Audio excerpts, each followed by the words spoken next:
কালকের মধ্যে তুই আমাদের বাসা ছাড়বি। আমি আর তোর মুখ দেখতে চাই না। তুই যদি এই বাড়ি থেকে না যাস তাহলে আমি এই বাড়ি থেকে চলে যাব।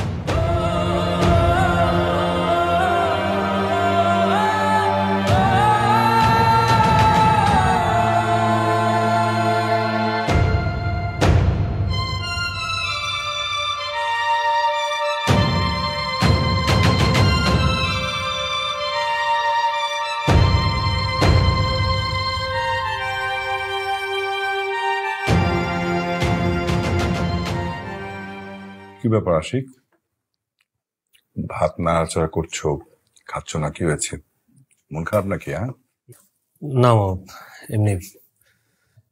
দাদু ভাই তোমার কি হয়েছে আমাকে বলো তো। কি ব্যাপার তিথি, তুই কি আশিককে কিছু বলেছিস?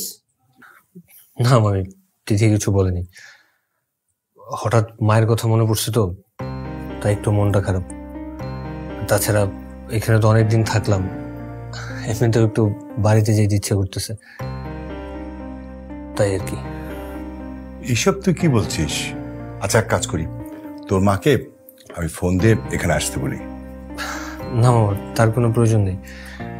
এমনিতেও তোমাদের এখানে অনেকদিন থাকলাম তো, এখন এমনিতেও একটু বাসায় যেতে ইচ্ছে করতেছে, আমি বাসাতেই চলে যাব। কি ব্যাপার উঠছো? আরে উঠছো কেন? খেয়ে যাও।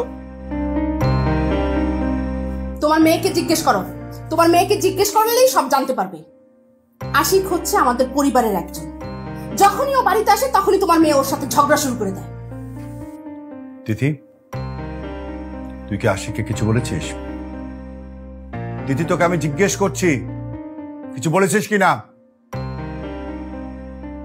চুপ করে আছিস কেন? এই কোথায় উঠছিস? কথা উত্তর দিয়ে যা।